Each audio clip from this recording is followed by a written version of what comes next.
Hello' everyone, অন্য এটা ভিডিঅ'লৈ আপোনালোক সকলোকে স্বাগতম জনাইছোঁ। আজিৰ ৰেচিপি ভিডিঅ'টো হৈছে ভাত পিঠা। এই ভাত পিঠাটোৰ কেইবাটাও নামেৰে জনা যায়। ভদিয়া পিঠা, জাকৈ পিঠা।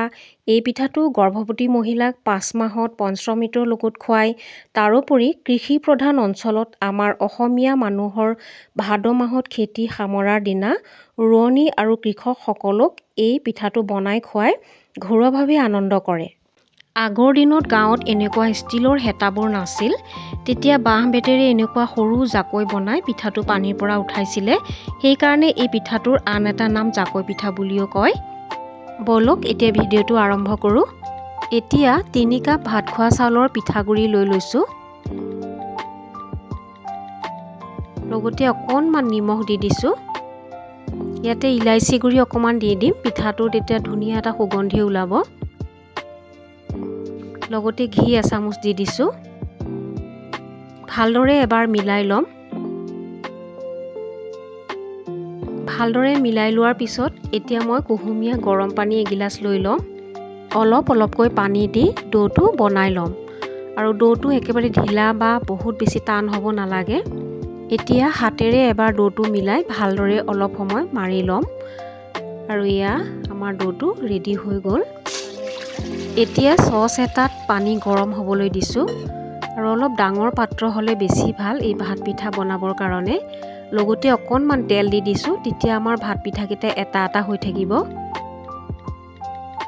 পানীখিনি গৰম হোৱাত ইয়াতে মই এতিয়া চালনী এখন বহাই দিছোঁ। আৰু এতিয়া ডোটো অকণমান লৈছোঁ। লৈ পেলাই এই চালনীখনৰ ওপৰতে হেঁচি হেঁচি এই পিঠাটো বনাব লাগিব।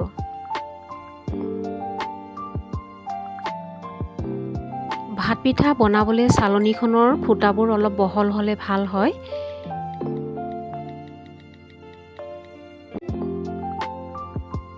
চালনী নাথাকিলেও এনেকুৱা ফুটা থকা হেতাৰেও এই পিঠাটো বনাব পাৰি। আৰু এনেকৈ বনালে খুব সহজতেহে হৈছে।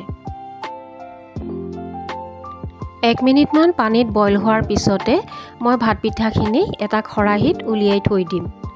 আৰু এনেকৈ মই চালনীখনেৰে আকৌ দি আছোঁ। আৰু বাকীখিনিও মই বনাই লওঁ এনেদৰে। সৰু জাকৈখনেৰেও ভাত পিঠাখিনি এয়া চাওক এনেদৰে ধুনীয়াকৈ উঠাব পাৰিছোঁ।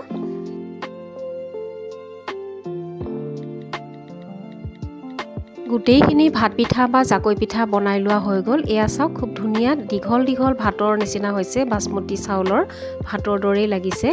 আৰু এতিয়া মই বেলেগ এখন প্লেটত সেয়া উলিয়াই ধুনীয়াকৈ ছাৰ্ভ কৰি ল'ম। লগতে ইয়াতে গুড় মিঠৈ অকণমান দি দিছোঁ। আৰু লগতে কল এটা দি দিম আৰু এবাটি দৈ। আৰু এনেকৈ খাই ভাল লাগে। এই ভাত পিঠা দৈ, ক্ৰীম, ঘিউ, মৌ, চেনি বা গুড় দি খাবলৈ বহুত বেছি ভাল পালে। আৰু গৰম গাখীৰত বাটাৰ দিও ল'ৰা ছোৱালীয়ে খাই বহুত বেছি ভাল পাইছে। আৰু মই 2টা বাটিত সজাই লৈছোঁ। এই ভাত পিঠা আমাৰ এখেতে আইতা ককাৰ দিনতে খাইছিলে, প্ৰায় 30 বছৰ আগৰ কথা। আৰু এতিয়া মই বনাবলৈ ট্ৰাই কৰিলোঁ। আৰু ভাত পিঠাৰ জলপান খাই আইতা ককাৰ দিনলৈ মনত পৰিল আৰু নষ্টালজিক হৈ পৰিছে। এই ভাত পিঠা বহুত সোৱাদ লগা হয় আৰু স্বাস্থ্যসন্মত হয়। আৰু বনাবলৈ একেবাৰে সহজ হয়। আৰু বেছি বস্তুৰো প্ৰয়োজন নাই, মাত্ৰ পিঠাগুড়ি হ'লেই হ'ল। আজিৰ এই ভিডিঅ'টো আপোনালোকৰ কেনেকুৱা লাগিলে? যদি ভাল লাগিলে তেতিয়াহ'লে লাইক এটা কৰিব আৰু মোৰ চেনেলটো ছাবস্ক্ৰাইব কৰিব।